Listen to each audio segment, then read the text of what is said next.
Podcast मैंने specially अपनी माँ और मेरी माँ की जो एज ग्रुप है उनके लिए बनाया है, जो 40s या 50s में है।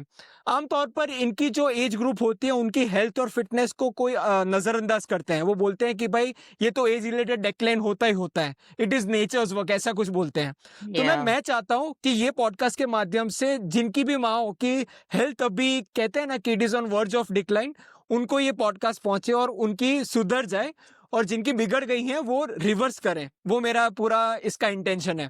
तो ma'am, just to set the stage for our 90 minute master class, हम लोग रैपिड फायर राउंड करेंगे, जिसमें हम लोग ऊपर ऊपर से पूरा जो नेक्स्ट में हम लोग डिस्कस करने वाले वो कवर कर देते हैं, ताकि लोगों को अंदाजा आ जाए कि क्या क्या डिस्कस होगा। Right ma'am, you are True. Ready? Okay. Right. Yes. या मैम, तो ये मेनोपॉज एक वाटरशेड मोमेंट होता है कि नहीं किसी की भी वुमेन्स की एज में, मतलब लाइफ में? बिल्कुल होता है. बिल्कुल होता है. Things change here. या and ma'am, it is steep decline और it is a gradual decline? Uh, it is actually gradual, but in certain cases, in certain instances, it just happens like this, and you don't even come to know what exactly what exactly is happening. और ma'am, ये रातों रात नहीं होता, right? भले दिखता है रातों नहीं, रात है, पर रातों रात नहीं होता। 100% रातों रात नहीं होता, 100%. पर कुछ चीजें ऐसी होती हैं जो हमें पता नहीं चलती हैं कि आ रही हैं, and suddenly they crop up and you feel oh it's happened overnight, दो इट डजंट. हम्म हम्म या. मैं जनरली लाइफस्टाइल प्रोपोनेंट हूँ। Being a medical doctor who is into this fitness, मैं कहता हूँ कि जितना हम लोग डिले कर सके मेडिसिन एंड सप्लीमेंट्स, उतना बेहतर रहेगा। तो मैम, आपके हिसाब से जो हेल्दी लाइफस्टाइल अगर कोई जिया है अपनी 40s तक, तो ये सारे मिटिगेट कर सकते हैं कि नहीं, कि इट इज इनएविटेबल? 100% हम कर सकते हैं. देखिए, मेनोपॉज इज इनएविटेबल, नहीं मैम, but फिटनेस की how? बात कर रहा हूँ, उसकी That's what I'm fitness. saying. That's what I'm saying. So menopause is inevitable, but how you reach there, या that certainly can be controlled. The The quality can be quality, improve. exactly, exactly. Okay Yeah, ma'am, yeah. इसका कोई जादुई diet होता है, जादुई exercise होती है, कि भाई ऐसा कोई जादुई कुछ होता नहीं है? It's not jadui, but it's the simple things which have already been there and out. People have been talking about it. It's just those things. Nothing magical, nothing extraordinary. Right ma'am, ये जो chronic diseases हैं, जैसे cholesterol हो जाना, triglyceride बढ़ना, diabetes होना, heart attack का होना, मैम ये कितना कोरिलेशन ये मेनोपॉज के ऊपर होता है? डायरेक्ट बहुत कोरिलेशन होता है? है, बिल्कुल है. मैंने ये देखा है. Suddenly HbA1c just goes up without any reasons, even in fit people. या So exactly. it can. So there, that is why इसको कहते हैं ना, एक ही ऐसा मोमेंट आता है then where you have to change gears. या exactly. Right. So you know what you've been doing for years. Here is the moment where you may have to change a certain things. कुछ कुछ चीजें change करनी पड़ती है. In fact मेरी ही clients जो पहले मेरे से मेनोपॉज या पेरीमेनोपॉज के पहले थे, they all end up coming back around this time. Okay, right. Yeah. Hmm, So और मैम, ये 30s के बाद ये गिरना शुरू होता है। हमने मसल मास की अभी कुछ देर पहले बात करना शुरू की थी, तो muscle mass is the centric of this symptoms, right? 100%. मैं आपको एक बस वो बताती हूँ. जैसे एक 2008 की स्टडी थी जिसमें एट द एज ऑफ 40 अगर फॉल रेट 8% है, अगर उसका परसेंटेज, तो at the age of 70 it becomes 40%. मतलब इतना ओके ज्यादा चांसेस होते हैं गिरने की. It's is clearly not just muscle but many more things. Hmm ma'am, अगर मैं मेरी माँ को या फिर किसी भी मेरी मौसी को भी अगर मैं कहूंगा कि भाई वेट लिफ्टिंग करो या फिर रेजिस्टेंट ट्रेनिंग करो, तो मुझे कहेगा कि भाई मुझे बॉडी बिल्डिंग नहीं करना, ये सारे मतलब आप जो यंग मेल्स होते हैं उनके लिए, हमारे लिए नहीं है। तो मैम, इस पर आप क्या कहोगे, क्योंकि आपके क्लाइंट्स भी कहते होंगे, मुझे लगता है ये आपका डायरेक्ट वो होता होगा काउंटर। 100% सब लोग यही कहते हैं, भाई हम नहीं कर सकते. बट अगर मुझे कहना है, इफ रेजिस्टेंस ट्रेनिंग और weight training is more important for anyone, it is the women. हम्म मतलब जो हम कहते हैं ना, ये वजन सिर्फ आदमी को उठाना होता है, मैं ये कहती हूँ एक्चुअली लेडीज को ज्यादा उठाना चाहिए. Because hmm the reason is simple. women have thinner bones and lesser या muscle mass, so we need it much more than men do. और मैम Yeah. वैसे भी अगर मेडिकल में देखा जाए तो कोई भी इस उम्र की और इसके बाद की उम्र की सबसे नंबर वन प्रेजेंटिंग सिम्टम यही होता है कि भाई बाथरूम में नहाने के बाद गिर गई, या फिर वो Yeah. बैलेंस नहीं रहा, या फिर स्टेयरकेस चढ़ते चढ़ते गिर गई, ऐसा कुछ। तो I Yeah. Think that is the direct correlation of what you mention कि muscle loss and the bone mineral density decreasing and something like that. 100%। और अगर मैं आपको एक और चीज बताऊं, अगर वर्ल्ड वाइड हिप फ्रैक्चर की रेट 60 है, 80 है, इंडिया की 60 है। ओके। म- मतलब राइट। इंडिया में हिप फ्रैक्चर बड़ी जल्दी एज में होता है, क्योंकि हम लोग इसी दुविधा में फंसे हुए हैं कि नहीं, ये चीज तो आदमियों के लिए है, लेडीज के लिए नहीं है। एंड बट अब स्टडीज तो यही कहती है, वेट ट्रेनिंग कर लो, तो मसल्स और बोन दोनों बच जाएंगे। मैम अभी कोई 50s के कहते हैं ना कि पोस्ट मेनोपॉज है, तो वो रिवर्स किया जा सकता है कि it is too late to change? You can't say you can completely reverse it, but you can certainly control the deterioration. Reverse किस तरीके से? आप मसल बिल्ड करने लग जाओ, तो आपकी बैलेंस इंप्रूव हो जाता है, जिस तरीके से आप चलते हो वो इंप्रूव हो जाता है, तो फॉल रेट कम हो जाता है। आप इसको आप रिवर्स कहना चाहो तो ये रिवर्स है। हम्म। मैम जनरली सिम्टम मेरी मम्मी ने भी मुझे कहा था कि मैं उतना ही खा रही हूँ, मैं एक ही रोटी खा रही हूँ, मैं उतनी कैलोरीज खा रही हूँ, तो भी वेट गेन हो रहा है। तो ये प्रेजेंटिंग सिम्टम आपने एक्सपीरियंस किया होगा कि ये कॉमन है ना ये एज ग्रुप में? बिल्कुल, बिल्कुल है, बिल्कुल है। और मैम इसका एक कारण क्या होगा? Will go into the details later, but क्या कारण है? सबसे पहला तो कारण यही था, मेटाबॉलिज्म कैसे गिरता है। एक बार तो कह देते हैं ना, मेटाबॉलिज्म स्लो हो गया इसलिए, लेकिन वो मेटाबॉलिज्म स्लो क्यों हुआ है? ऐसे कोई नहीं है किसी का मन किया भैया इनका मेटाबॉलिज्म कम कर दो, नहीं, मसल गिरने लग जाती है। तो हम्म। मसल जब गिरती है, muscle is the only metabolic tissue in your body. जितनी मसल गिरेगी उतना मेटाबॉलिज्म गिरता जाता, तो इसलिए थोड़ी सी हम देखते हैं कि मेटाबॉलिज्म इसलिए स्लो हो जाता है, क्योंकि मसल गिरने लग जाती है। मैम मैं किसी को भी, हमारे व्यूअर को कहूंगा कि 10 ईयर ट्रांसफॉर्मेशन की इमेज देखे कि एक 55 में अपनी माँ की, अगर वो तब तक पहुंच गई, एंड एक 40s में देखे, देर इज डायरेक्ट कोरिलेशन कि फैट ज्यादा बड़ा होगा अगर उन्होंने कोई लाइफस्टाइल ना किया हो। तो मैम ये फैट एक्यूमुलेशन बहुत ही कॉमन है, आपने देखा होगा कि मेनोपॉजल में। 100, बिल्कुल। और जैसे ही लेडीज में पेरीमेनोपॉज में आती है, 2-4 किलो तो ऐसा लोगों का या बढ़ने लगता है, पता ही नहीं चलता। एंड एवरीवन इज सरप्राइज, क्योंकि अभी तक जिस खाने पे वो मैनेज कर पा रहे थे, सडनली वही खाने पे वेट गेन होने लग जाता है। Right. Ma'am I think we should deep dive on this, क्योंकि लोगों को यस, लगता है कि मुझे खाना कम करना है, मतलब वो भूखे रहते हैं जस्ट टू स्टार्व देमसेल्व्स कि ये चर्बी सारी निकल जाए। तो we need to deep dive that on later. Ma'am इसमें अगर डाइट के अलावा और एक्सरसाइज के अलावा बात करें तो क्या और चीजें हमें ध्यान रखनी? विल गो इनटू डिटेल्स, पर क्या क्या पॉइंटर्स कह सकते हो कि इन दोनों के अलावा भी बहुत सारी चीजें अहमियत रखती हैं? आपने जैसे बोला डाइट और एक्सरसाइज, थर्ड चीज है, हमें अपनी रिकवरी, स्लीप पर भी ध्यान देना पड़ता है। राइट। ये बहुत बड़ा इम्पोर्टेंट फैक्टर होता है। फिर ये ही मेन तीन चीजें तो यही हो जाती है, इसी से ही आप बहुत कुछ कंट्रोल कर लेते हो। हम्म। मैम या एक्सरसाइज में रेजिस्टेंस ट्रेनिंग के अलावा कार्डियो की भी अहमियत रहती होगी मेनोपॉज के में? यस, यस, यस, बिल्कुल रहती है। अगर मैं आपको क्लियर चीज एक बोलूँ, तो हम लोग कार्डियो ट्रेनिंग सोचते हैं कि वो हार्ट और लंग्स के लिए होती है, कार्डियक फिटनेस के लिए होती है, बट अगर एक मेनोपॉजल वुमेन की बात करें, कार्डियो ट्रेनिंग में इम्पैक्ट होता है, राइट? जैसे रनिंग, जॉगिंग, वो इम्पैक्ट बेनिफिट्स बोन रीमॉडलिंग में हेल्प करता है, तो वो या बोन्स के लिए अच्छा हो जाता है। मैम इंडिया में मेरे हिसाब से प्रोटीन डेफिशिएंसी है, अंटिल प्रूवन अदरवाइज। मैं कहता ना वो इनोसेंट अंटिल प्रूवन गिल्टी, वैसा है कि इंडिया में हर एक जन प्रोटीन डेफिशिएंट है जब तक उसने प्रूव नहीं किया कि भाई मैं इनफ प्रोटीन खाता हूँ। तो ma'am for a menopausal age group women, what is your protein protocol for them कि कितना होना चाहिए? What do you recommend? 25 तक भी, अगर 25% अपनी कैलोरी का अगर कोई प्रोटीन खा ले, तो मैं उसमें बहुत खुश होती है। भाई 25 तो आप आ गए, 20 से 25 तो आओ। लोग तो 7 से 8% पे होते हैं प्रोटीन के। हम्म। मतलब जो जितनी कैलोरी होती है उसका, मैं जब फर्स्ट टाइम जब कोई आता है देखती हूँ, तो बेयर मिनिमम प्रोटीन होता है, 7 से 8% प्रोटीन से कैलोरीज आ रही होती हैं, जबकि वो हम्म। आनी चाहिए 20 से 25%। 30% पे ले जाओ तो बहुत अच्छी बात है। मैम आपके कई सारे क्लाइंट्स होंगे जो वेजिटेरियन होंगे, वीगन भी होंगे और कई होंगे ऐसे मतलब जैन भी हो सकते हैं, जिनके मतलब फूड रिस्ट्रिक्शंस होते होंगे सिलेक्टिव। तो ma'am is it possible to eat healthy diet in that age group? आपने देखा होगा इनके एज ग्रुप में। बिल्कुल, मैं वेजिटेरियन हूँ, मैं जैन हूँ। या तो मैम इसलिए मैंने पूछा। यस, तो बिल्कुल पॉसिबल है। हाँ, थोड़ी-सी वेजिटेरियंस या आप जैन कह लो, हमको मेहनत थोड़ी ज़्यादा करनी पड़ती है, रूटीन को पूरा करने में। हुँ।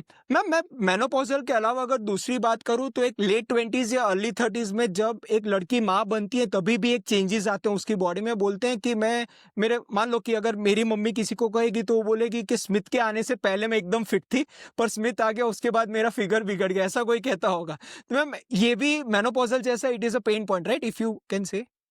यस, देखिए, it's not so easy also to say doctor Smith, because every pregnancy is also different. अगर एक पहली चीज देखो, तीन फेजेस आते हैं एक लेडी की, वुमेन की लाइफ में, और यू कैन से एक लड़की की लाइफ में चार फेजेस आते हैं। एक तो चाइल्ड बर्थ हो गया, फिर एक आ जाता है प्यूबर्टी का टाइम, जब पूरे हार्मोन्स ऊपर नीचे होते हैं। फिर एक होता है जब when a woman gets married, तो वो फैमिली रिस्पॉन्सिबिलिटीज वगैरह इतनी बढ़ जाती हैं that her own life, her own health become secondary. तो उस टाइम वो उनको इसलिए ज्यादा वेट गेन और चेंजेस देखने को मिलते हैं, क्योंकि अगर वो अपने आप को प्रायोरिटाइज नहीं करते हैं तो।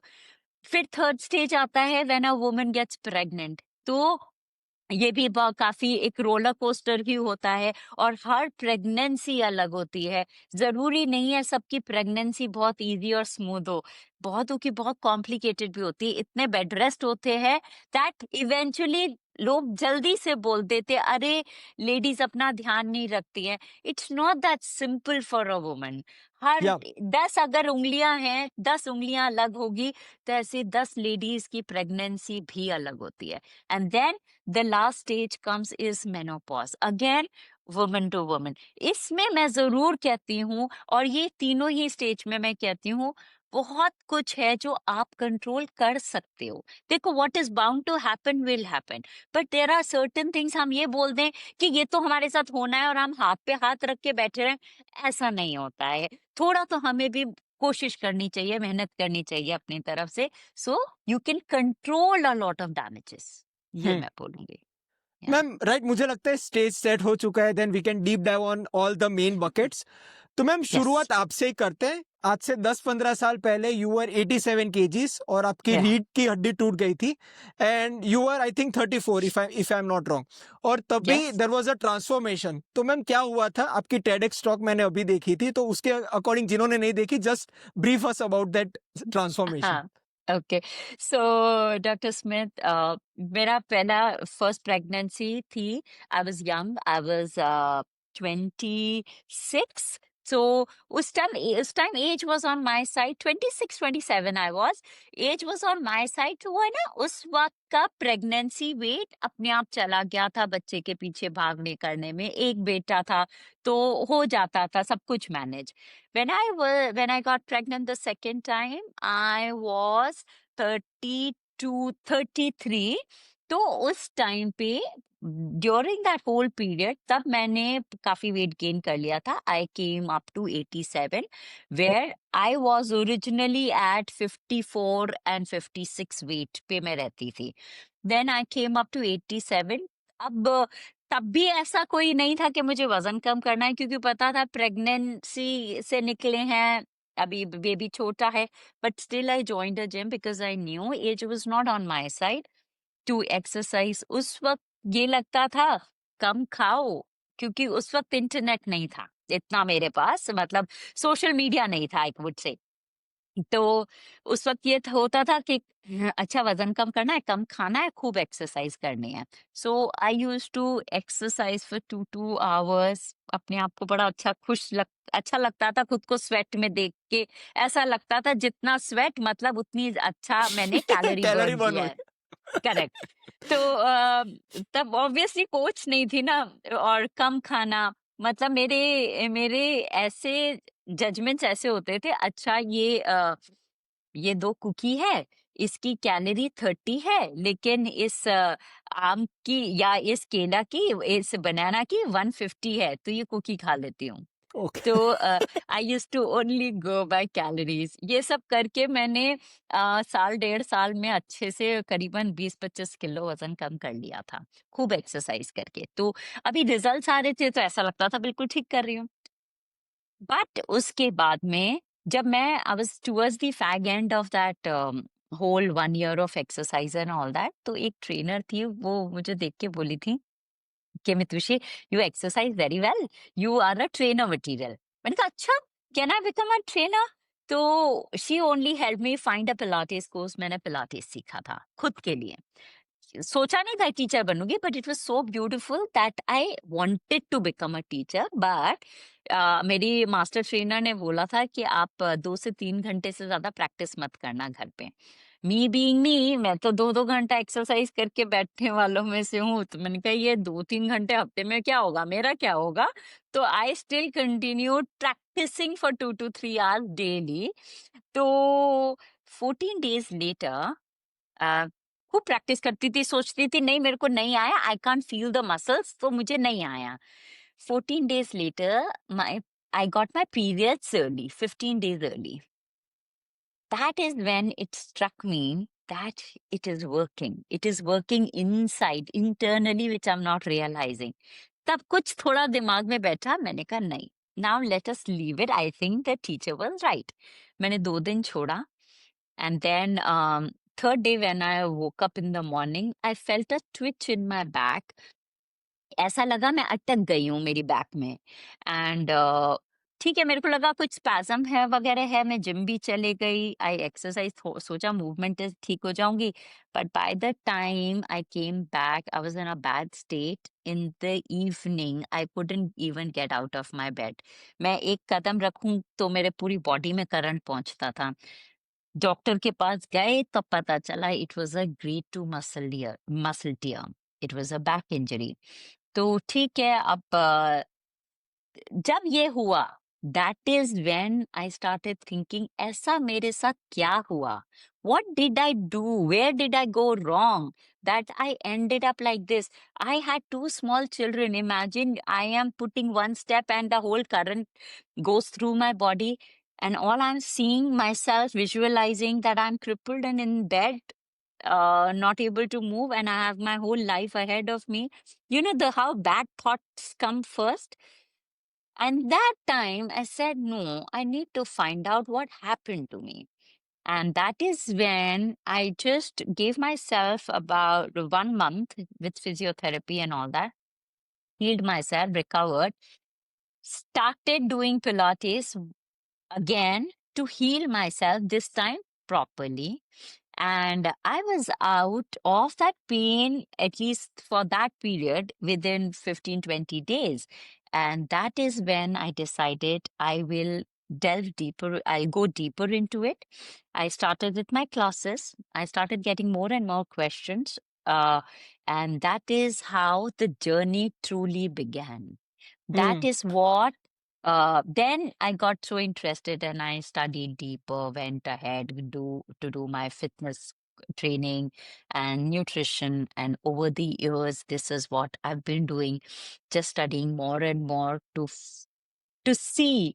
And then after a few couple of years is when I came to know what went wrong, hmm. because until then I didn't even know where did I go wrong. I exercised, I was in a calorie deficit. From all those angles I was doing everything right, but later is when I got the answers. And the answers were because I used to do crash diets, Yep. uh, deficit without even understanding about the macronutrients, overtraining, not taking care of my vitamin D and B12 supplements. Those were important markers, and not paying attention to rest and recovery. So these hmm. were the things. While I lost those 20-25 kg of that weight, my body was eating itself from within, meaning I was not just losing fat, I was losing muscle big time. Yep. That is why my back muscles became so weak that they ended up like that. Ma'am आपकी खुद की philosophy भी बदलती होगी right fitness के related, क्योंकि आपने कई सारे ऐसे ट्रांसफॉर्मेशंस देखे होंगे। जैसे आपने कुछ ही देर पहले मुझे समझाया कि 4 अहम फेजेस होते हैं किसी भी लड़की की ज़िंदगी में। तो मैम आपके ही टेम्पलेट पे आपने इतने शानदार तरीके से अपनी खुद की पर्सनल जर्नी कही, तो मुझे लगता है कि जो हमारे व्यूअर्स होंगे उनकी माँओं को भी ये काफ़ी रिलेटेबल लगता होगा, क्योंकि कोई ना कोई किसी न किसी फॉर्म में इसे रिलेट करती होगी। तो मैम ये 4 फेजेस में आपकी कैसे फिटनेस के प्रति जो फिलॉसफी या फिर अप्रोच है वो बदला है?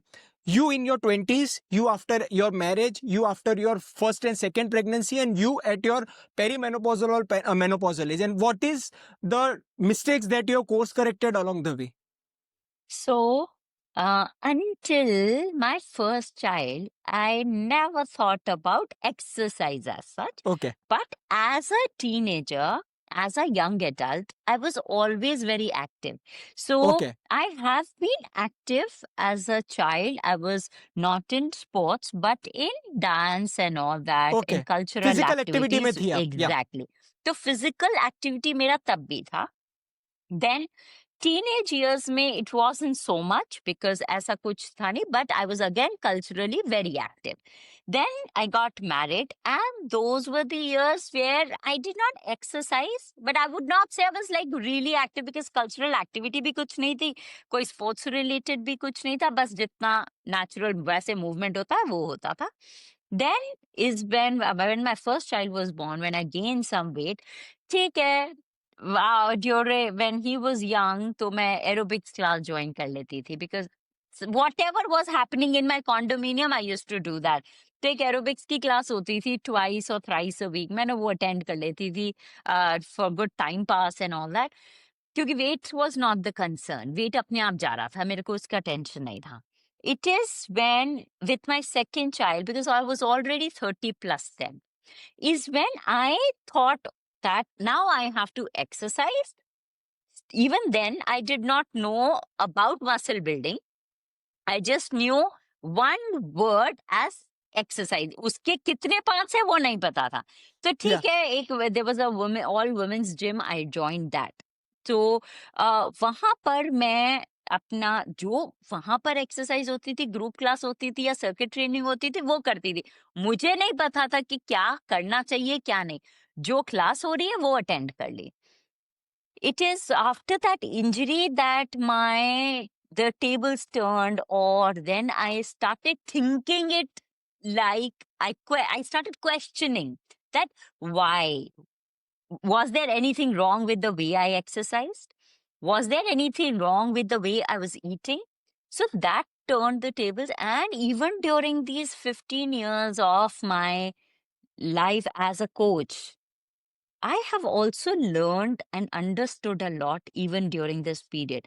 How active I was earlier, how easy it was to lose fat versus now when I gained, it is not that easy. After 40 only, I started seeing big differences in my recovery. Then from 40 to 45, 45 again, there was a stark difference in the recovery, in my sleep. Everything changes. I would say after 35, like it's like not even a decade. Every 5 years, you see a difference in your body. Eyesight, suddenly they become weak. Sleep, suddenly you feel, why are you not sleeping that well?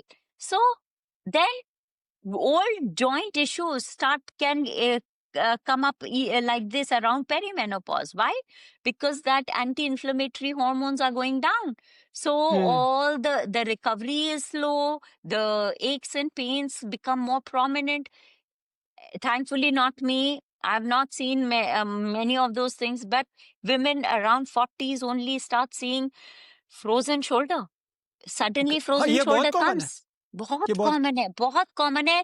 In fact, while all my friends know me, all my friends know everything I talk about, and suddenly I come to know two of my friends have frozen shoulder.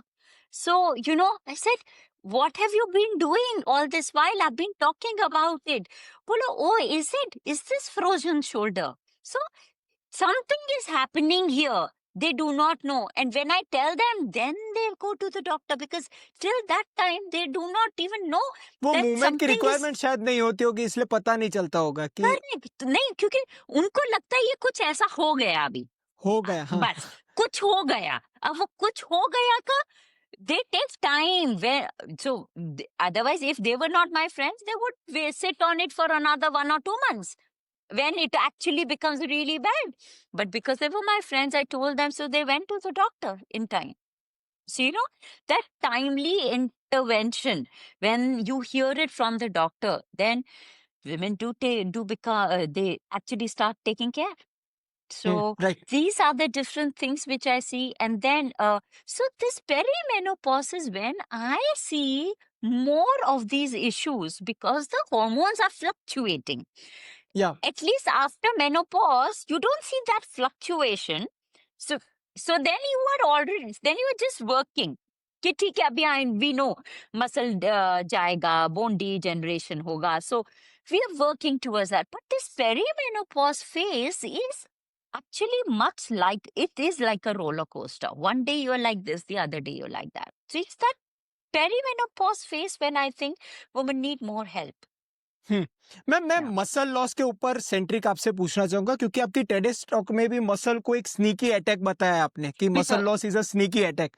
तो ma'am उसके बारे में science भी थोड़ा समझा दीजिए, एकदम आसान भाषा में जैसे आप अपने कंटेंट में समझाती हो, ताकि लोगों को एक जिस्ट पता चल जाए कि भी जो हो रहा है उसके अंडरनीथ एक पूरी साइंस है, पूरी केमिकल अंदर के मतलब उथल पुथल है अंदर। तो Yeah. उसके बारे तो में बताइए। राइट, तो होता क्या है पेरीमेनोपॉज और मेनोपॉज में? होता क्या है, होता ये है कि जो हमारे हॉर्मोन्स होते हैं, ईस्ट्रोजन, प्रोजेस्टेरोन, ये हमारे for a woman these are anti inflammatory hormone. अगर आप देखो एक लेडी की इम्यूनिटी एक आदमी से ज्यादा अच्छी होती है, because this estrogen has that effect of bringing the inflammation down. तो हमारा ये अभी तक जिसको आप कह सकते हो ना, हमारा जो हथियार होता है वो जा रहा होता है, तो वो anti inflammatory effect starts going down. जब इन्फ्लेमेशन जाने लगता है तो बॉडी में भी बहुत उथल पुथल हो रही होती है, और हमें सबको पता है विथ एज हमारा बोन डीजेनरेशन और मसल डीजेनरेशन होगा, muscle loss after 30, because till 30 you are in the building phase. Yep. 30 पे थोड़ा आके रुकता है, and then there is a downward phase. अब इस डाउनवर्ड फेज में बी इट अ मैन और अ वुमन, मैं दोनों के लिए कहती हूँ, it's you who decides whether the downward will be a steep decline और इट्स लाइक और दिस। या in case of a woman, if you we do not do, it is steep.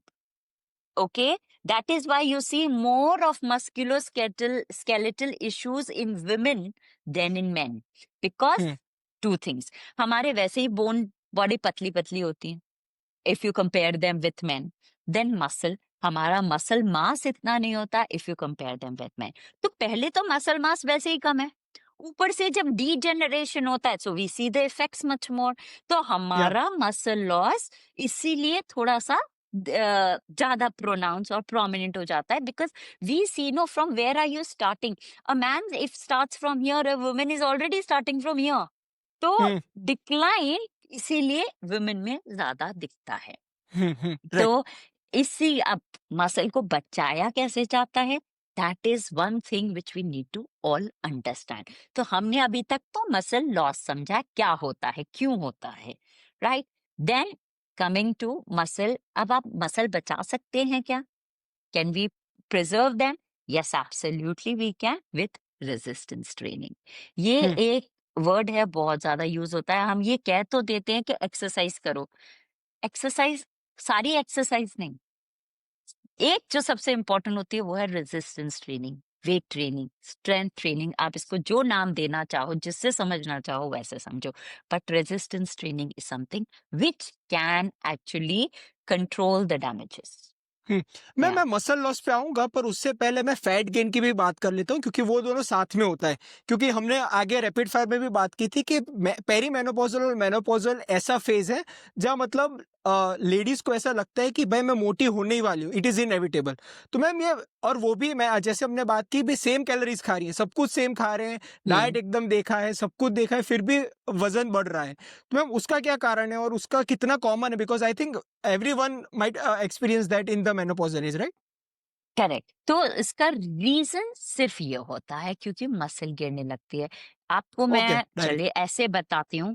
अगर आपका 1 किलो फैट, मैं एक सिर्फ wait number देती हूँ, अगर 1 किलो फैट आपका 10 कैलोरी बर्न कर रहा होता है at sitting, muscle is burning 3 times more calories. Yeah. तो जब मसल गिरती है तो आपकी कैलोरी रिक्वायरमेंट जल्दी गिरती है। ठीक है। तो जहां आप 1500 कैलोरी पे चल रहे थे वहां पे आप कब 1300 पे 1300 पे आ जाओगे, आपको पता नहीं चलेगा कि आपने कितनी मसल लूज कर ली। तो जब अब ये कहते हैं ना कि ठीक है ये सिर्फ जो लेडीज एक्सरसाइज नहीं करती उनके साथ होता है, नहीं, जो लड़की लेडीज एक्सरसाइज ही करती हैं उनके साथ भी होता है। फर्क ये है, अगर जो एक्सरसाइज नहीं करती वो 1500 से 1300 पे जल्दी आ जाएगी, तो जो लेडी एक्सरसाइज कर रही है वो शायद 1500 से 1400 पे आएगी। क्यों? उनका मसल लॉस क्यों होता है? अगर वो प्रोग्रेसिव ओवरलोड पे ध्यान नहीं दे तो Hmm. प्रोग्रेसिव ओवरलोड एक चीज होती है क्योंकि हमारी बॉडी बनी है अडेप्ट करने के लिए। Yep. अगर मैं आज 100 स्क्वाट इजीली कर लेती हूँ, मैं 100 ही करती जाऊंगी तो मेरी बॉडी अडेप्ट कर लेगी। प्रोग्रेसिव ओवरलोड नहीं होगा तो तो मसल ऐसे फिर गिरने लग जाती है। हम्म। ये हो जाता है। मैम ये इसका एक मेडिकल टर्म है, सार्कोपेनिक ओबेसिटी। मतलब आमतौर पर अगर कोई ओबेस होता है तो उसके गाल भी फूलने लगते हैं, उसका पूरे बॉडी में there is a fat distribution और फैट एक्यूमुलेशन। बट जब भी सार्कोपेनिक ओबेसिटी होती है, specially with the age related stuff, तो देखा जाता है वो सेंट्रल कोर में होती है, जो कहते हैं ना बेली फैट और इनर थाइस के एरिया में। मैम वो मुझे लगता है इन्फ्लामेटरी भी होती है, और that is also correlated to the chronic diseases. तो मैम ये भी आप समझा दीजिए, क्योंकि फैट अक्यूमुलेशन कहाँ हो रहा है उतना इंपॉर्टेंट है कि सिर्फ फैट अक्यूमुलेट हो रहा है। Right, absolutely doctor. तो इस टाइम पे जो ये आप जो बिल्कुल कह रहे हो क्यों होता है, क्योंकि इन्फ्लेमेटरी हार्मोन कम हो रहे होते हैं उस टाइम पर जब हमारा फैट एक्यूमुलेशन होता है। वो हमारे ऑर्गन्स के अराउंड ज्यादा होता है, द विसरल फैट। तो विसरल फैट का। विसरल फैट, क्योंकि और विसरल फैट ज्यादा प्रॉब्लम देता है सबक्यूटेनियस फैट से। सबक्यूटेनियस हमारे स्किन के नीचे होता है, लेकिन विसरल फैट ऑर्गन्स के अराउंड होता है। तो ये ज्यादा हमारे मेटाबॉलिक डैमेजेस ज्यादा करता है, हम्म। इसीलिए हमको प्रॉब्लम ज्यादा देता है। HbA1c ये सब जो भी नंबर्स भी ऊपर नीचे भी हो रहे होते हैं उसमें काफी कंट्रीब्यूशन इसका भी होता है। तो इस टाइम पे जो जितना भी फैट गेन होता है it is around this area only. क्योंकि अगर आप एज हम देखें, रिप्रोडक्टिव ऑर्गन्स हमारे सारे इधर ही होते हैं। या तो प्रिजर्वेटिव, अगर एक इवोल्यूशनरी है वो करेक्ट करेक्ट। पहले। तो हमारे हमारे जब हम पहले भी गेन करते थे या या लूज करते थे, एक बेली एरिया ही होता है जहाँ पे सबसे पहले फैट आता है, सबसे बाद में जाता है। ये आप ये कह लो रिप्रोडक्शन का या लाइफ का एक प्रोटेक्टिव तरीका इवोल्यूशनरी भी होता बायोलॉजी है। है, ये करेक्ट, इवोल्यूशनरी बायोलॉजी है। करेक्ट। तो ये उस वक्त भी होता था, तो इसीलिए इस टाइम पर इस जगह भी फैट एक्यूमुलेशन इसीलिए ही ज्यादा भी होता है। हुँ। मैम और ये लोग मतलब सीरियसली इसलिए नहीं लेते, क्योंकि आमतौर पर लोगों को चेहरे पर ज़्यादा एम्फसिस होता है कि भाई चेहरा अगर मतलब दुबला-पतला दिखे तो फिट है। मतलब लोग पूरे की बजाय सिर्फ चेहरे पे ध्यान देते हैं और उससे हेल्थ को प्रेडिक्ट करते हैं। And hence I am emphasising on sarcopenic obesity, क्योंकि उससे होता क्या है, जब आपके नंबर मतलब शर्ट का नंबर या फिर अपने ड्रेस का नंबर बढ़ता है, तभी आपको पता चलता है कि भाई मैं मोटी हो रही हूँ। नहीं तो आमतौर पर it goes under the radar, because अगर आप करेक्ट। 1-2 साइज़ बड़ा पहनते हो तो फिर वो तो मान लो कि 2 साल के बाद ही पता चलेगा कि भाई 2 साल से मैं मोटी हो रही हूँ। मैम अब और आपने जो हाँ, बताइए, और बताइए। डॉक्टर इसमें भी शॉर्ट टर्म मेमोरी बहुत होती है। हम लोग है ना एक 32 से 34 चले गए, सपोज 6 महीने में, हम फिर 6 महीने बाद 34 से 36 आ जाएंगे, ये भूल जाएंगे कि हम 34 2 पे भी 30 थे। 32 तो में पीते इसको हो। मैं इसको ही कहती हूँ कि शॉर्ट टर्म मेमोरी होती है। तो इसीलिए आप अपने नंबर्स को लिख के रखो कहीं पर, पता चले साल भर पहले आप एक्चुअली 30 की वेस्ट पे थे, आज आप 36 पे आ गए हो। या बिकॉज देन राइट। वी से अरे 2 इंच ही बढ़ा है, अरे 1 इंच ही बढ़ा है, not realising that it is happened, you were reference 30, value, not you. वो या रेफरेंस वैल्यू हम लोग भूल रहे हैं, हम लोग वो करेक्ट, थ्रेशोल्ड आगे करेक्ट, बढ़ा रहे हैं। करेक्ट। तो या मैम सॉरी वो से चल या हाँ मैम, अब हम लोग एक्सरसाइज पर ज्यादा हम लोग ध्यान देते हैं, उससे कॉम्प्रिहेंसिवली कवर करते हैं। तो मैम जैसे कि आपने अपनी खुद की जर्नी में कहा कि वर जस्ट आपको लगता था कि एक्सरसाइज एक्सरसाइज होती है, उसमें कई टाइप्स नहीं होती। तो मैम कोई अगर ये व्यूअर जो देख रहा हो जो वही मतलब माइंडसेट में है, तो आप उनसे कैसे समझाएंगी कि how to focus more on resistance training? और दूसरी बात मैम, रेजिस्टेंस ट्रेनिंग का आजकल इंडिया में क्या है कि जिम के साथ इक्वेट कर दिया है कि weight hmm lifting resistance training is equal to gym. मतलब अगर हम्म आपको रेजिस्टेंस ट्रेनिंग करना है तो जिम में ही जाना पड़ेगा, घर बैठे आप नहीं कर सकते, या फिर बॉडी वेट ट्रेनिंग नहीं कर सकते। तो वो कॉन्टेक्स्ट के साथ आप ये समझाना, वो मैं चाहता हूँ। ठीक है। तो देखिए जैसे हम पहले एक सिंपल चीज समझते हैं, हमारे एक्सरसाइज के 3 पार्ट्स होते हैं। कार्डियो, कार्डियो ट्रेनिंग जिसको हम कहते हैं, फिर हम कहते हैं स्ट्रेंथ ट्रेनिंग जिसको रेजिस्टेंस ट्रेनिंग कहते हैं, थर्ड पार्ट होती है फ्लेक्सिबिलिटी। मैं पहले इससे चलती हूँ। बहुत जने इससे भी बाद में, एक बहुत जने है ना बोलते हैं एक्सरसाइज करते हो, हाँ मैं रोज सुबह वॉक करती हूँ 1 घंटा। टहलने जाते ठीक हो, टहलने है हाँ? तो walking, I am not saying walking is not an exercise, it is an exercise, but I also say your body adapts. तो वो बॉडी जब अडेप्ट कर लेती है, तो आप पहले चलो 15 मिनट वॉक करते थे, आज आधा घंटा कर रहे हो, फिर 1 घंटा कर रहे हो, कितना क्या सारा दिन वॉक ही करते रहेंगे हम? तो it's not hmm time efficient and it's not building. ठीक है, तो आपकी बॉडी अडेप्ट करके 1 घंटे से ज्यादा का कोई मतलब नहीं होता। फिर बहुत जने योगा करते हैं और बोलते हैं हम एक्सरसाइज करते हैं, पता चलता है योगा में बैठ के आधा घंटा तो सिर्फ ब्रीदिंग एक्सरसाइज कर रहे हैं। हाँ, या ब्रीदिंग एक्सरसाइज को एक्सरसाइज कहते हैं, but it is not a physical exercise. हम सिर्फ बैठ के अनुलोम विलोम और ये करते हैं, विलोम। तो लोग उसको भी एक्सरसाइज समझ लेते हैं। ये एक थोड़ा मिसकंसेप्शन है। फिर योगा में ही स्ट्रेचिंग को वो सोच लेते हैं कि ये हमारी एक्सरसाइज है, मतलब हम कर रहे हैं, नॉट रियलाइजिंग वो फ्लेक्सिबिलिटी है, वो या स्ट्रेचिंग है। It is still not building the body. What builds the body? I will come to this part later. Then there are people who will say ठीक है हम वॉकिंग कर रहे हैं, चलो आप उसको कार्डियो ट्रेनिंग में डाल दो। ठीक है, फिर बहुत जने होता है थोड़ा सा सिर्फ रोज रनिंग कर रहे हैं, लेडीज को लगता है कि कार्डियो करने से हम कैलोरी ज्यादा बर्न करेंगे तो हम पतले होंगे, तो एरोबिक्स ही कर रहे हैं, रोज एरोबिक्स कर रहे हैं, रोज रनिंग कर रहे हैं, रोज क्रॉस ट्रेनर कर रहे हैं, ऑल 7 days। अभी ये क्या हो जाता है, then again your body is used to, it does not affect. So while it is good, it is an important part, the way this is an important part, these are, but king is this। अगर ये नहीं है तो आपकी actually ये दोनों चीजें एक टाइम के बाद हेल्प नहीं करती। Now what is this? This is resistance training. This is the only thing that builds your body. मैं बोलती हूँ this is using your body, this is also using your body, they are not building your body. Stretching, जो present muscle है आप उसी को तो stretch कर रहे हो। कार्डियो, जो मसल है वही तो आपको भगा रही है। आपने बिल्ड क्या किया? ठीक है, थोड़ा सा ग्रेविटी के इम्पैक्ट बेनिफिट से आपकी बोन डेंसिटी बन रही है थोड़ी, और वो इम्पैक्ट से आपकी थोड़ी मसल बन रही है, but beyond a point that also does not help. But this is weight training. आप घर से शुरू करो। अभी आज आप 20 स्क्वाट कर रहे हो घर पे अपने body weight, tomorrow the squats are not going to become easy। Exercise कभी इजी नहीं होती है, हम अडेप्ट कर लेते हैं तो हमारे लिए वो एक्सरसाइज इजी हो जाती है, बिकॉज वी बिकम स्ट्रोंगर। फिर अब वो 20 आप स्क्वाट करोगे, जब तक आप उसको 30 पे नहीं लाओगे या कोई वेट के साथ नहीं करोगे, तो वो आपको बेनिफिट देना वो भी बंद कर देगी। इसीलिए रेजिस्टेंस ट्रेनिंग में एक चीज कहा जाती है प्रोग्रेसिव ओवरलोड। प्रोग्रेसिव ओवरलोड का मतलब क्या होता है? आज आप इस लेवल पे एक्सरसाइज कर रहे हो, कल आपको इस लेवल पे करोगे क्योंकि ये इजी हो जाएगी। जब फिर आप यहाँ पहुंच जाओगे, अब आपके लिए ये लेवल भी इजी हो गया, अब आपको अपने आप को और थोड़ा पुश करना है, फिर आप यहाँ आओगे।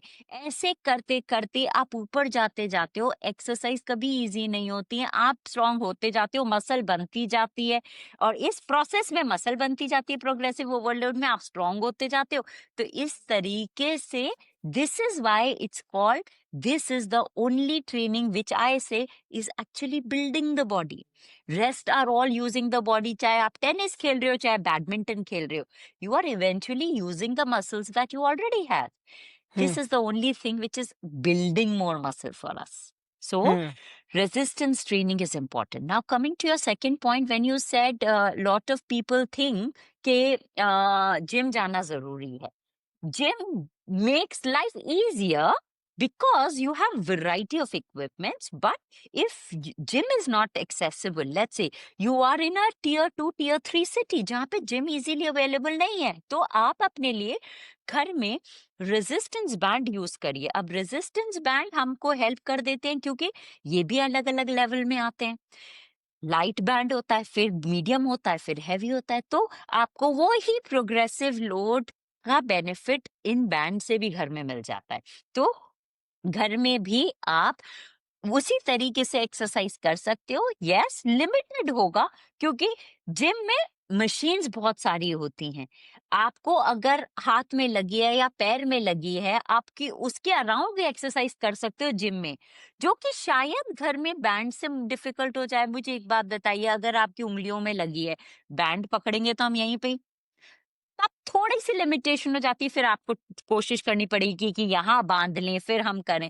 तो ऐसे ये थोड़े थोड़े से ना राउट्स देखने पड़ते हैं कि हमारे को अभी कोई लिमिटेशन है तो हम इसमें कैसे एक्सरसाइज करें. बाकी अगर मुझसे पूछे, मैं तो आपको 2x2 के कमरे में भी एक्सरसाइज करा दूंगी, वही मैम स्ट्रेंथ मैं चाहता ट्रेनिंग. हूँ कि वहीं से आप हमें सैंपल कहें, क्योंकि कई ऐसी आपने जैसे कहा था कि कई ऐसे वुमेन होती है जिनकी सोशियो कल्चरल रीजन के कारण वो जिम नहीं जा पाती या फिर प्रायोरिटी देके वो निकल नहीं पाती घर से. तो मैं चाहूंगा कि नो इक्विपमेंट या फिर लोएस्ट अमाउंट ऑफ इक्विपमेंट जैसा हम लोग उन्हें स्टार्टर दे दें, ताकि क्या होगा, करेक्ट. दे एटलीस्ट स्टार्ट. क्योंकि अभी क्या है कि अभी उन्हें लगता है कि डायरेक्ट प्रो लेवल में जाना पड़ेगा, हमें सारे मतलब जिम जाके पूरा मेंबरशिप लेके हमें पर्सनल ट्रेनर करना पड़ेगा, या तो कुछ नहीं है. तो I think that gap if you have to bridge that, तो हम लोग एक स्टार्टर ट्रेनिंग प्लान अगर आप चाहें तो you can just tell us a weekly correct. Plan कि कैसे हम लोग डिवाइड कर सकते हैं.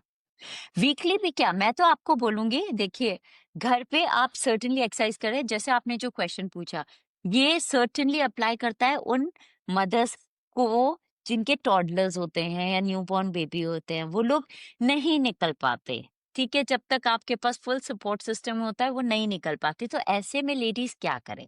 तो मैं बोलती हूँ एक 5 से 6 मूवमेंट पैटर्न होते हैं. या तो 5 पे भी हम काम करें. एक आप ले लीजिए स्क्वाट पैटर्न, मतलब जो हम स्क्वाट करते हैं, पहले आप बॉडी वेट अपना बेड से उठना शुरू करिए, उसको 20 बार कर लीजिए. फिर अभी वो इजी हो जाए तो आप बेड को छोड़ के आप ऐसे ही स्क्वाट करिए, बेड के 1 इंच नीचे तक जाने की कोशिश करिए. फिर वो भी बेटर हो जाए, फिर आप और नीचे जाने की कोशिश करिए.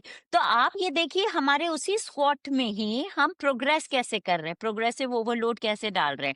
अभी तक पहले जहाँ पे आप बेड पे स्क्वाट कर रहे थे जिसका हाफ रेंज ऑफ मोशन था, अभी जब तक आप फुल बॉडी स्क्वाट पे आओगे जिसमें मतलब you are actually on your haunches, so पूरा नीचे तक आने पे पूरा इंटेंसिटी बढ़ जाती है स्क्वाट की. फिर उसी स्क्वाट को आप बाद में सिंगल लेग भी कर सकते हैं. वो ही बेड पे आप सिंगल लेग पे वो स्क्वाट करो, फिर वो ही पैटर्न करो.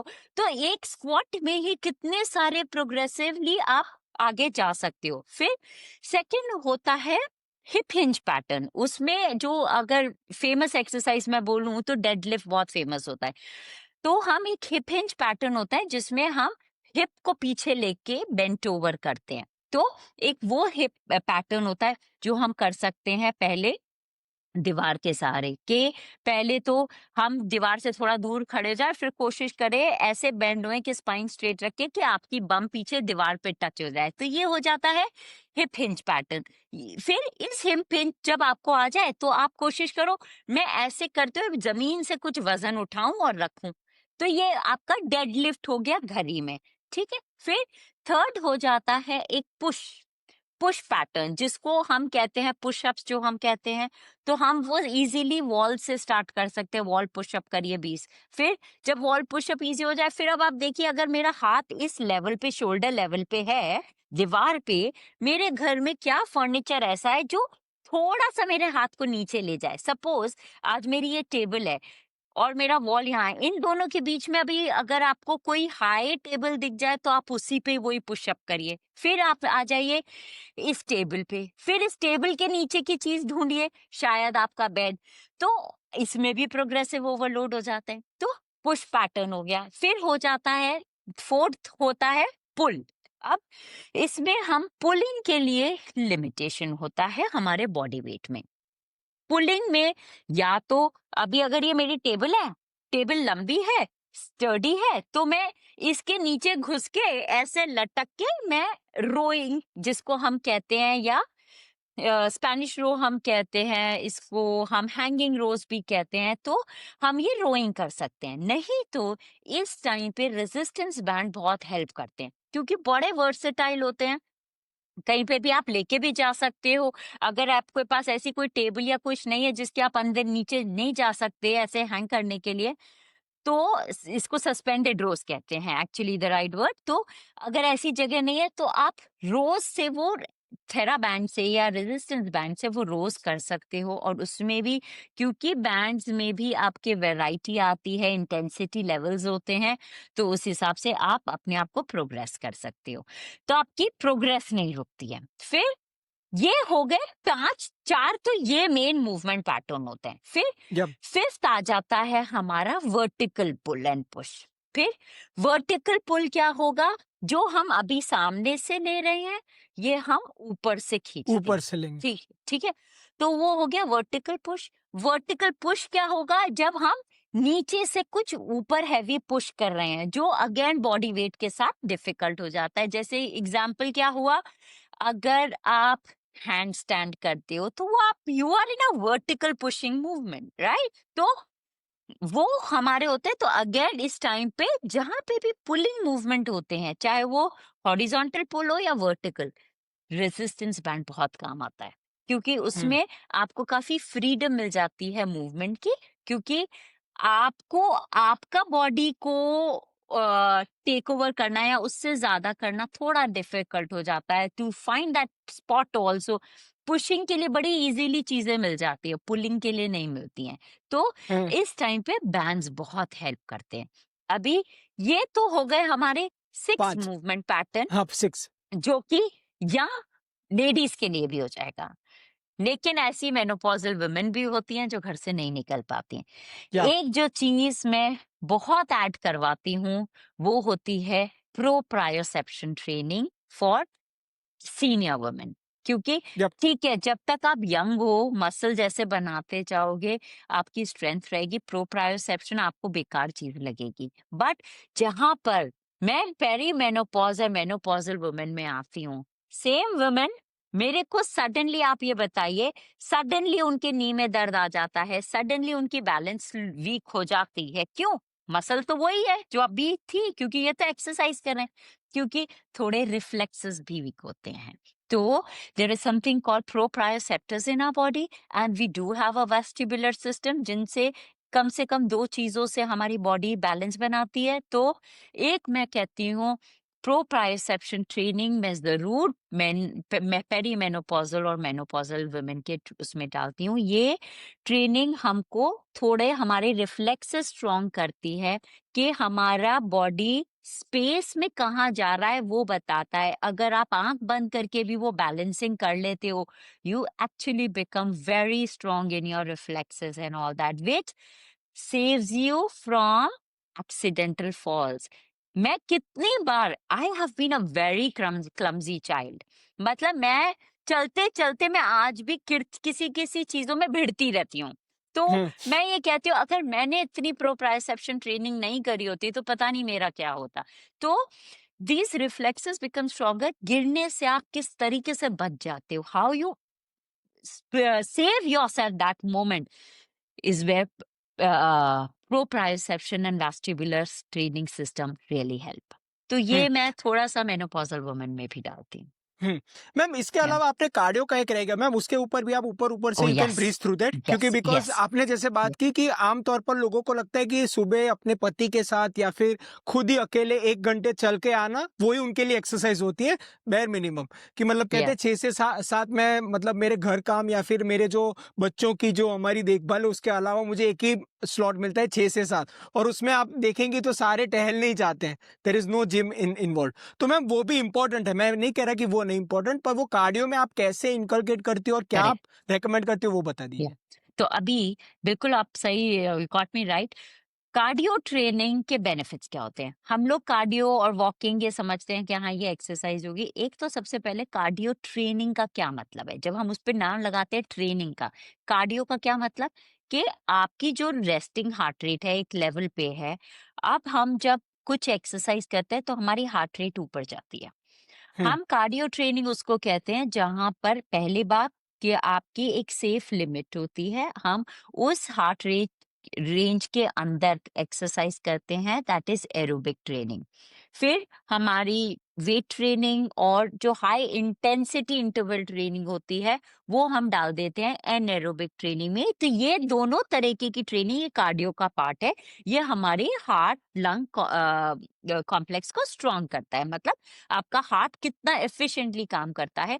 जो लोग एक्सरसाइज करते हैं उनका धीरे धीरे रेस्टिंग हार्ट रेट कम आता जाता है। इसका क्या मतलब होता है? इसका मतलब ये है कि आपकी एट रेस्ट हार्ट को कितना काम करना पड़ रहा है ब्लड या ऑक्सीजन, ये जो हमारा ब्लड है उसको पंप करने में। तो जितनी ज्यादा आपकी बॉडी ट्रेन्ड होती है उतना ही ज्यादा कम आपका हार्ट को मूव करना पड़ता है। वो एक पंप में इतना ब्लड पुश करता है कि उसको इतना काम नहीं करना पड़ता है।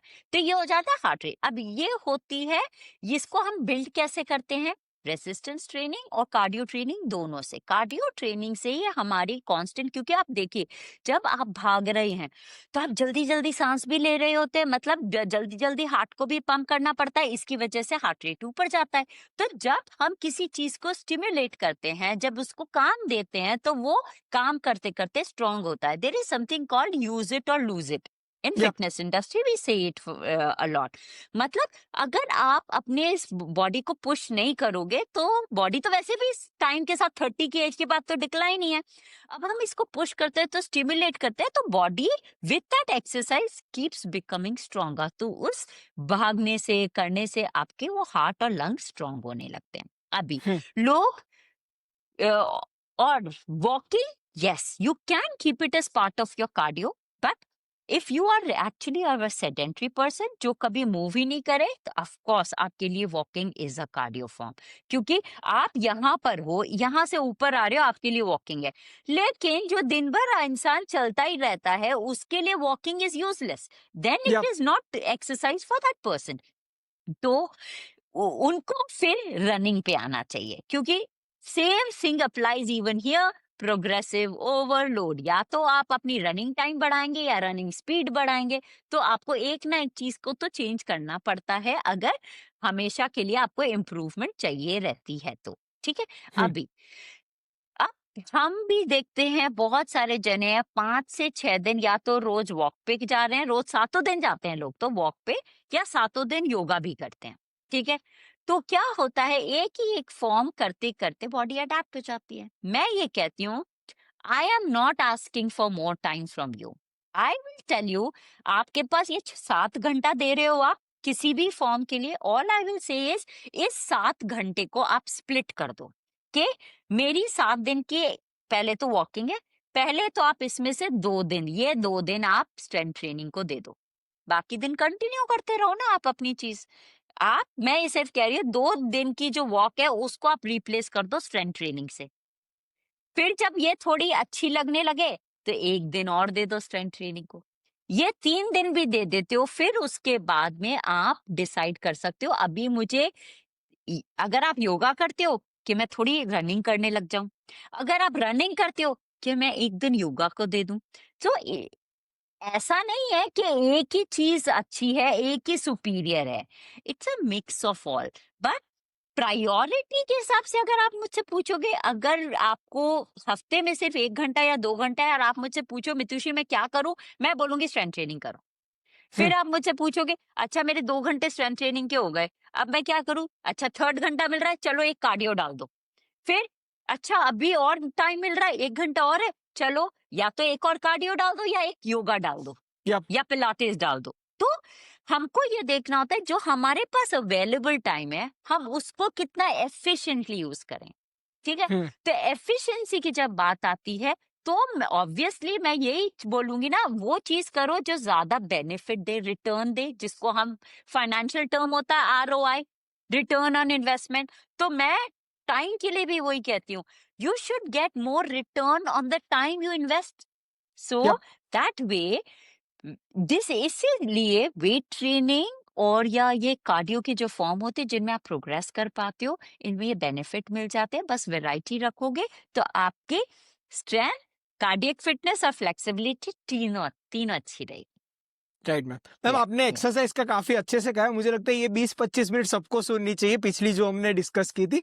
मैम वैसे ही मैं आपको न्यूट्रिशन के स्टैंड पॉइंट से पूछूंगा, पर मैं वो सवाल थोड़ा आपके सेंट्रिक करूंगा कि you are in that range 45 to 50 age, तो मैम आप खुद के डाइट में आप क्या क्या इंक्लूड करती हैं सुबह से, मतलब ब्रेकफास्ट लंच और डिनर में कैसे आप प्लान करती हैं अपने मैक्रोज, एज वेल एज जो आपने बताया था being a Jain vegetarian you need to focus on vitamin D and vitamin B12, तो वो आप कैसे इंक्लूड करती हैं? Because there are lot of vegetarians, actually my household is also pure vegetarian, तो या उसके हिसाब से आप बताइए कि कैसे आप person like your age group या फिर आपके एज जो क्रॉस करने वाले हैं तो वो कैसे अपने न्यूट्रिशन को देखें। करेक्ट। तो देखिए सबसे पहली चीज होती है, पहले तो हम कोई भी नहीं डिनाई कर सकता है कि सबसे बड़ा फैक्टर होता है जो अगर एक बिग सर्कल हम ड्रॉ कर रहे हैं, वो बिग सर्कल होता है कैलोरी।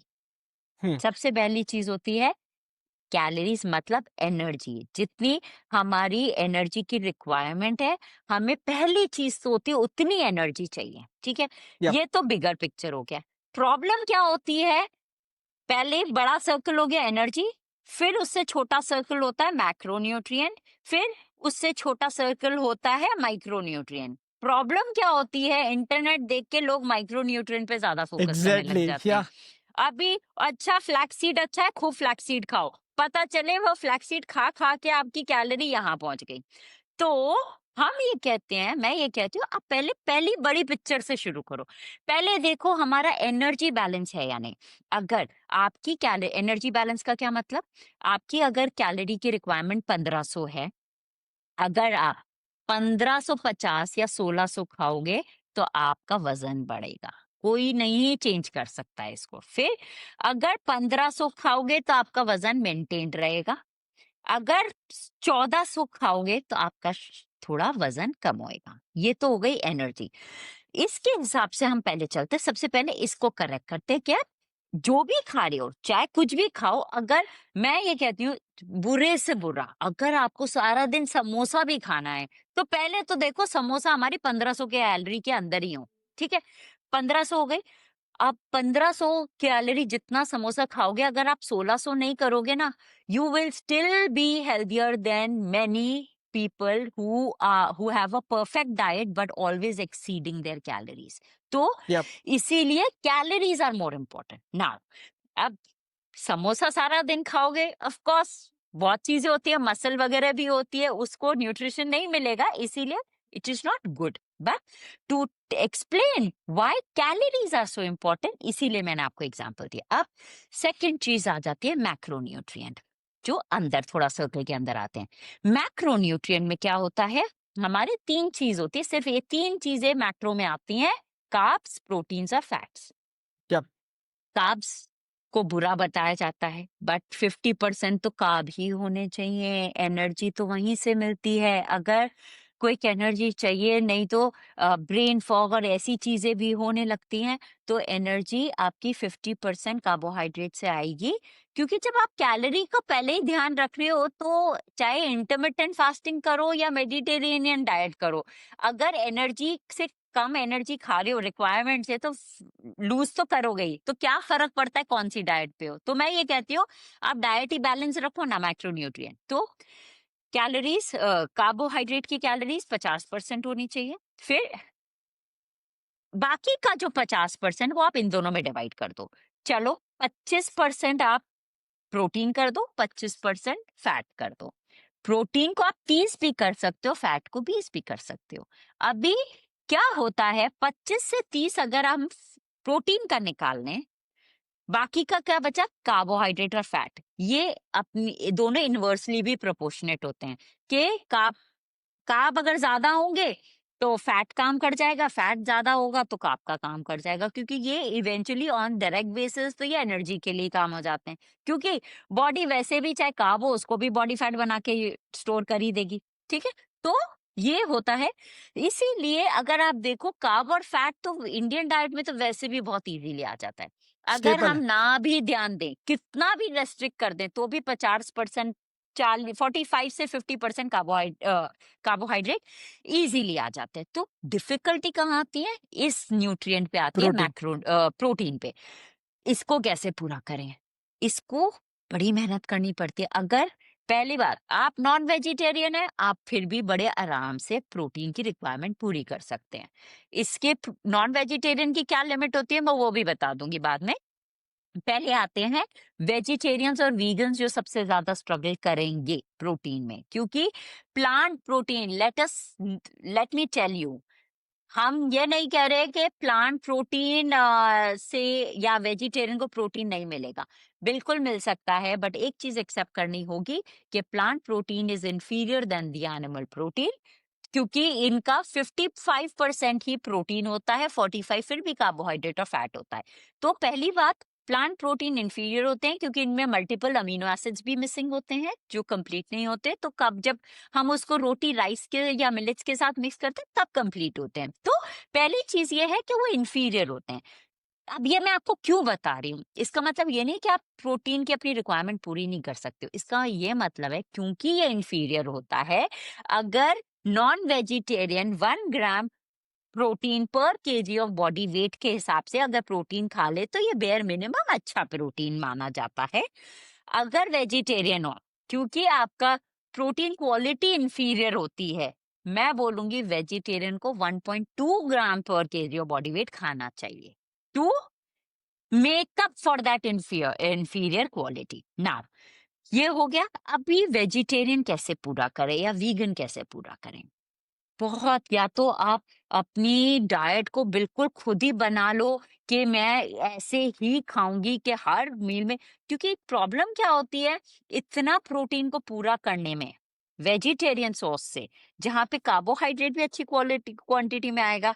तो हम यहाँ पर हैं, हम जब इतना प्रोटीन पे ध्यान देने लगते हैं ना, तो पता है क्या होता है, कार्बो हमारी टोटल कैलोरी बढ़ बढ़ जाती जाता है। है, बढ़ जाती So, है।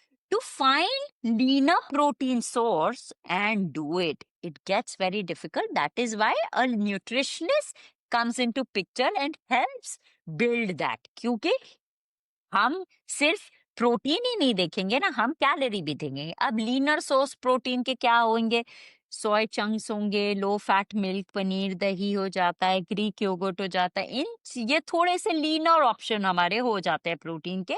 इसका मतलब ये नहीं है कि दाल, लेंटिल्स, बीन्स, चिकपीस नहीं खाने हैं, खाने हैं, क्योंकि दाल, लेंटिल्स, चिकपीस, बीन्स से हमें फाइबर भी मिलता है जो एनिमल यप। प्रोटीन से नहीं मिलता है।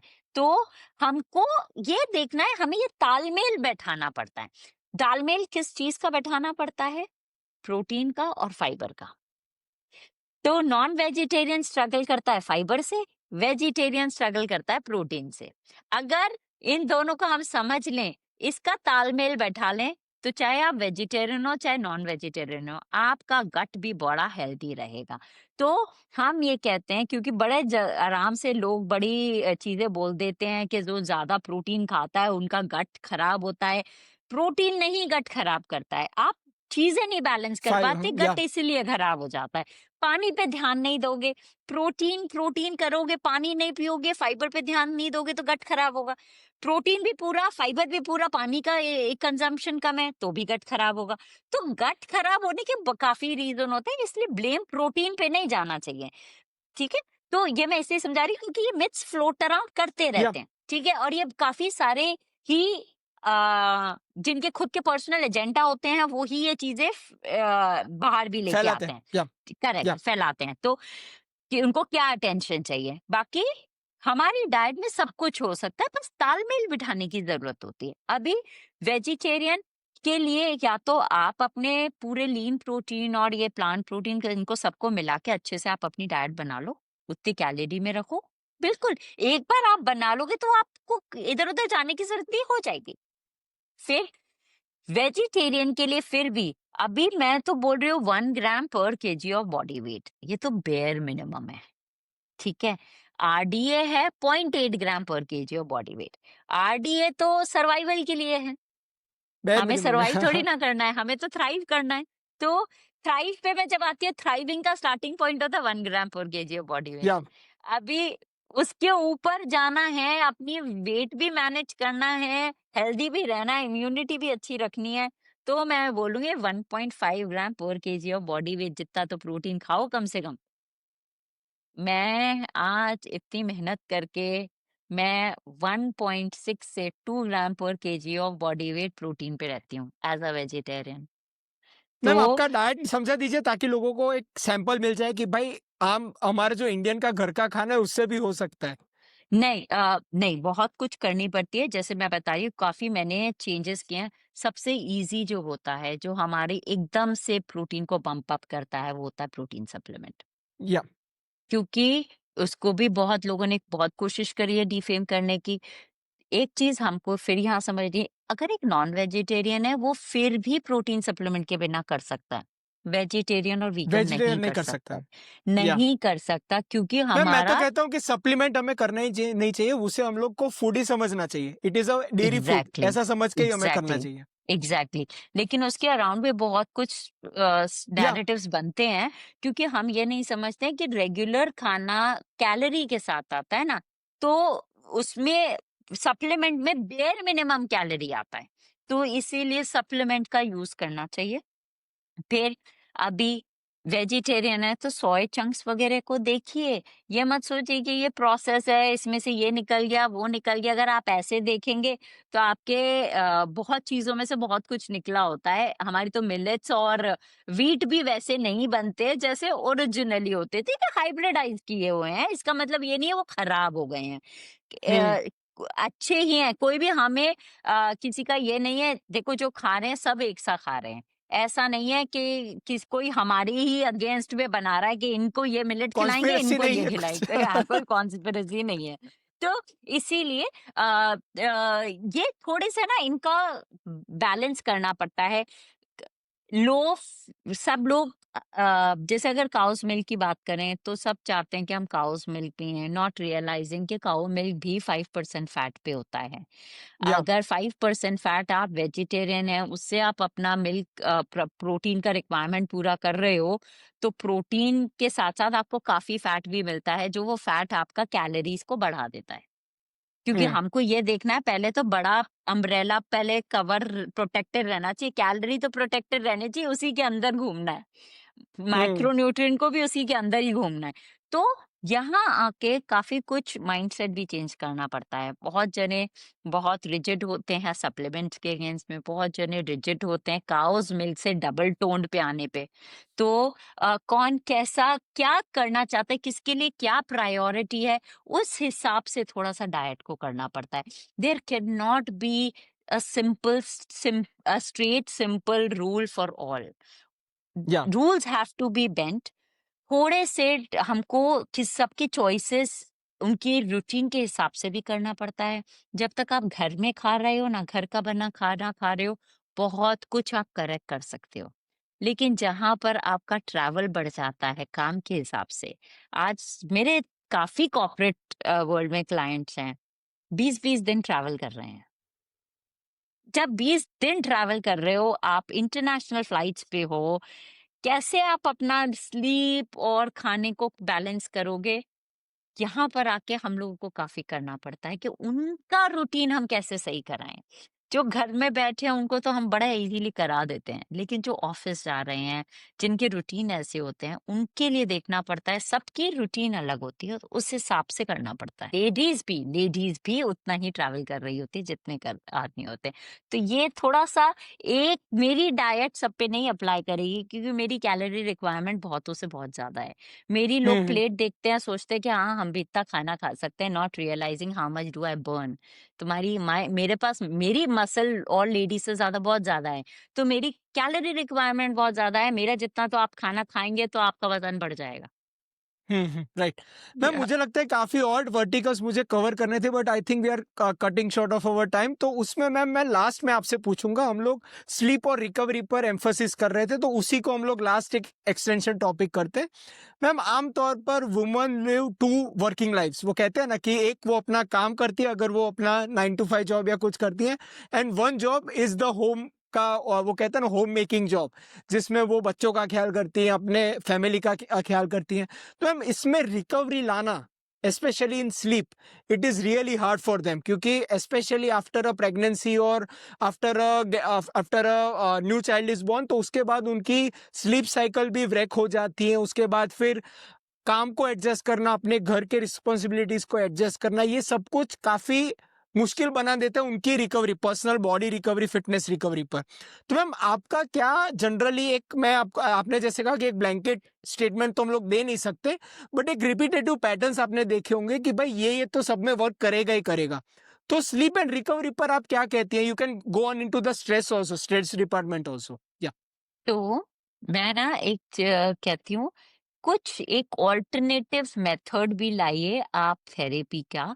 जैसे for me, steam works brilliantly.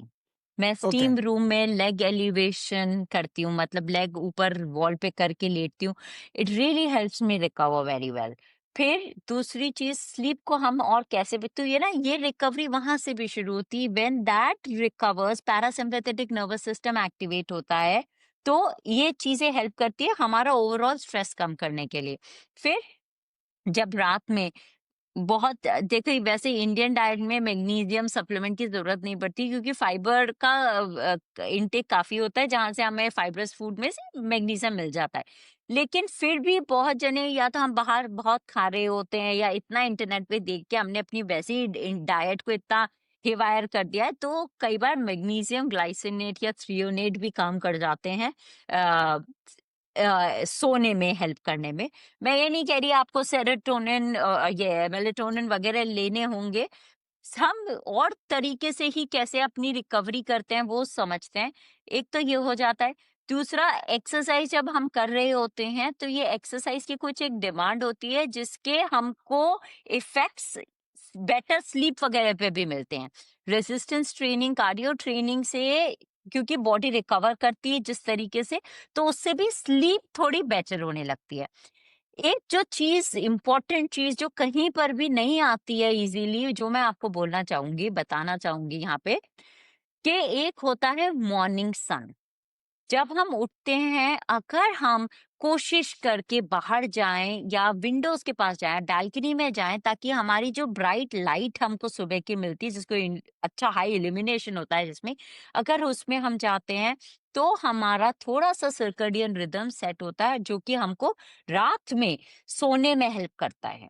फिर आप किस तरीके से खाते हैं, मैं स्ट्रॉन्ग बिलीवर हूँ कि ब्रेकफास्ट जितना जल्दी खाओगे उतना अच्छा है। तो या ये मैंने मेरी 14 इयर्स की प्रैक्टिस में भी देखा है, विथ इंटरमिटेंट फास्टिंग और versus eating early in the morning. I have seen, and I always tilt more towards morning breakfast than even intermittent fasting. I prefer balanced dieting and with starting the day with a heavy breakfast. तो heavy breakfast ma'am भी यहाँ मैं हमारे एक important चीज बात करना चाहूंगा, आप जैन भी हैं, एंड ऑल्सो दैट ऑल्सो आप देखोगी तो एंशिएंट उसमें विजडम भी वैसी है कि you have to eat according to the sun. मैं जैन नहीं हूँ, but I also follow the same thing by the way. Correct 8 to 6 is my eating window. और करेक्ट स्पेशली तो मैं जहाँ हूँ गुजरात में, वहाँ तो ये मतलब इट इज अ स्टेपल, क्योंकि यहाँ जैन्स भी बहुत हैं और वैष्णव करेक्ट भी उनकी फॉलो करते हैं। So there are lot of people हुल स्टेपल इज 8 to 6 और 8 to 7। या प्लीज तो कंटिन्यू मैम। मैं यही कहती हूँ, when you get confused, how to do or what to do. Follow the sun. If you start eating with the sun is at its peak at 12. That should be the last heavy meal around that time of the day. And then as the evening sets, 5 o'clock, everyone gets hungry. सब लोग ये सोचते हैं नहीं हमारी कोई problem है, हमें इस टाइम पे भूख लगती है और वो चाय के साथ कर्ब कर लेते हैं. बाकी लास्ट मील वहां पर आपका हैवी जो बड़ा एक और खत्म होता है वो तब खत्म होता है और 12 o'clock वाला हैवीएस्ट होता है. फिर जब हम इस तरीके से अपने आप को करते हैं हम अपने आप ऑटोमेटिकली अपने दिन भर के कोर्टिसोल को भी बैलेंस करते हैं which brings us to this point कि ये कोर्टिसोल एक हार्मोन होता है जो जब नीचे आएगा तभी नींद आएगी. अगर ये कोर्टिसोल ऊपर ही रहेगा तो नींद नहीं आती है. पीपल डोंट रियलाइज जैसे and I am that person, Dr. Smith. I am an overactive person. My mind is always racing. Okay. So it is really tough for me to shut my brain and go to sleep.